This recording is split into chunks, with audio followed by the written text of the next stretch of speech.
coming.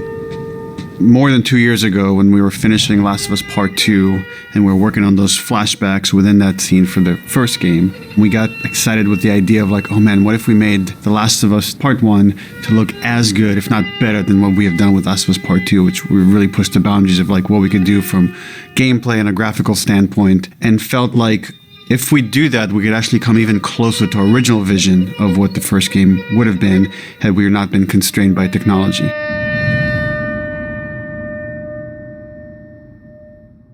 The original creative vision of The Last of Us, I think in a lot of ways was larger than what the PlayStation 3 was capable of. The tech of the PS5, it's like an open box of tools and goodies that we can play from and draw from. The 4K, HDR, improved haptics, 60 frames, help us to reimagine The Last of Us.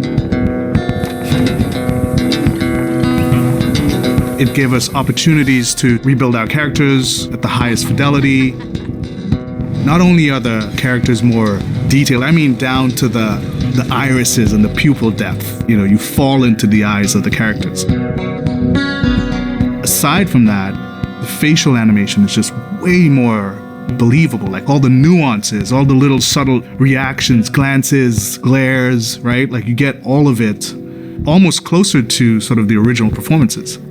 So no matter what, you stick to me like glue. Like glue. Like glue. Got it. Good. We are able now to not only just have the highest fidelity characters in the cutscene, but also in gameplay. It's the same character, so now we can do these seamless transitions in and out. Every part of the game has benefited from seamless transitions and emotional scripting. Pretty good, huh? Our stories happen in gameplay, on a stick. She knew my mom. All this stuff is designed to keep you constantly in this world.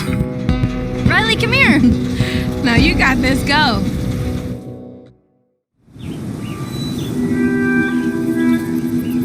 One of the things that the PlayStation 5 is really enabling is that we're able to have a density of physics objects in a scene that we could never do before. Like, this has always been the dream, is to have this number of bumpables, chippables, breakables, destructible objects in a scene. It just makes the world feel rich, makes it feel lived in. Materials can have the properties that you'd expect. The turret truck in Pittsburgh, when it's firing at you and it's just ripping apart the concrete and sending objects flying left and right. Seeing things break, like there's fear, there's a real fear that it invokes. And it's giving us a much more dynamic range of gameplay to play with. Around him! Our AI tech has just increased incredibly. What we were building the basis off of was The Last of Us Part 2's AI. And it has sophisticated systems for things like the fundamental knowledge model of how these NPCs perceive and understand what the player is much more sophisticated. Now how the enemies are communicating with each other, how they're chasing you, how they're flanking you, how intense that fight feels. It's so much more rewarding coming out of it from the other side.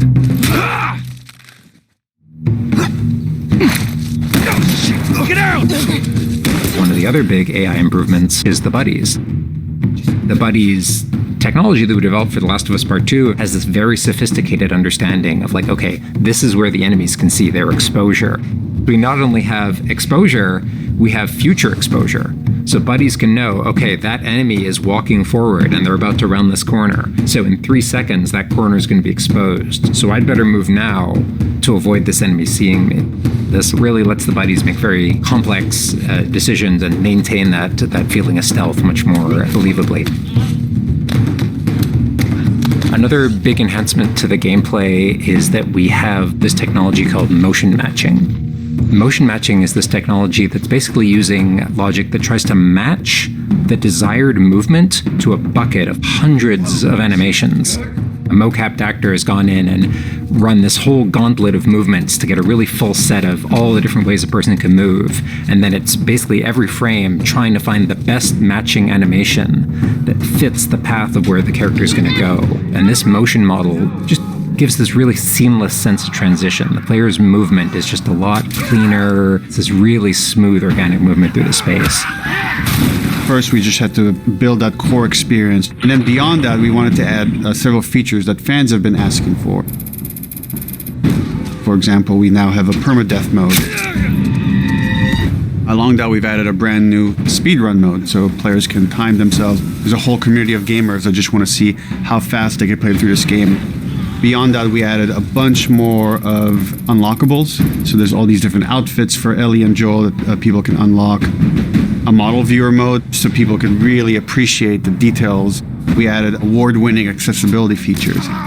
Every single accessibility option that we offer, that's a barrier removed for someone. As she surveys the apartment, her eyes wander to Joel. She steps past the couch. He wears the wristwatch Sarah gifted him, which now has a cracked face. To my knowledge, this is the first PlayStation game that has audio description built into the game, built into the cinematics. Now it's nighttime. Joel stirs in his sleep. And that's really the way we've tried to push the frontier of accessibility on this game.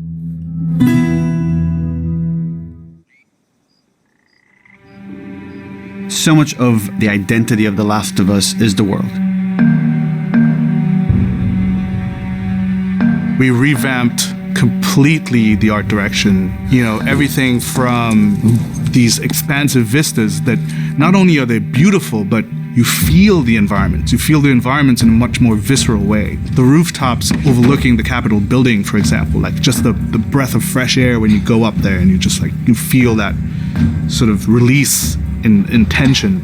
And then, to juxtapose that down in the tunnels in Wilds, and you get that dank, flooded tunnel feel, that humidity, you can actually feel it. All these environments are just completely reimagined.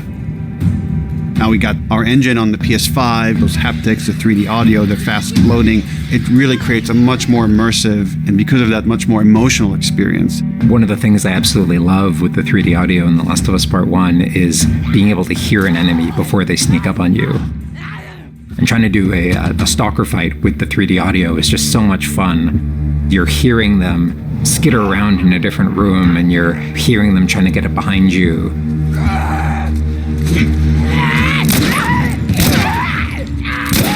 Having that two-part reaction of like hearing, turning, seeing, reacting, it just really heightens that sense of just being grounded. You are in this character, you are in this world. Now, with the PlayStation 5, the amount of control that developers have over the DualSense, it's really, really cool. All the guns in the game have a variable amount of resistance on the triggers when you aim them. The way it works with the bow is that at the very beginning, when they're starting to draw the bow, there's a little bit of resistance. And then as the bow gets tauter and tauter, the amount of resistance is increasing. And then when you release the bow, you're also getting that resistance going out of the trigger. When you are aiming and firing the shotgun, you're going to get a haptic vibration on the shot. And then what I think is one of the ways that the DualSense really advances things is you're going to get a haptic vibration on the pump of the shotgun.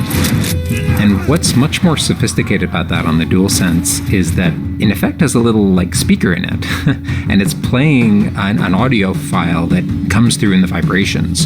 And those two beats is what you're going to feel on the controller. This looks like a good spot. This also ties in to the new workbench animations. So if you're seeing Joel taking apart a gun or screwing something in or putting a new stock on a gun, that moment where he's like jamming that on, you're going to get that haptic feedback on that. We have, haptics all across the board, for all the moments you kind of expect, for clambering, jumping, landing, meleeing, getting meleeed, like all those kind of high intensity moments we have represented in the haptics. What I personally absolutely adore is the way we can enhance the really quiet, subtle moments of gameplay. So it's like when Joel goes in to pet the giraffe, getting that little light touch on the haptics as he's petting the giraffe.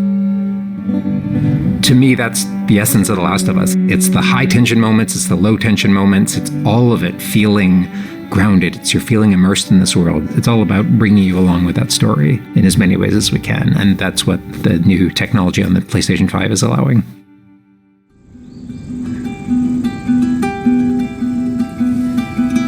So is that everything you hoped for? Jury's still out.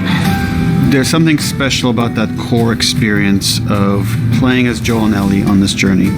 Then to take that experience and really honor it and keep the authenticity of it,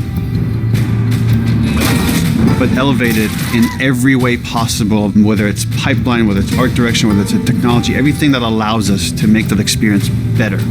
Not different, extremely better. That's why, to me, this is the definitive way to play The Last of Us.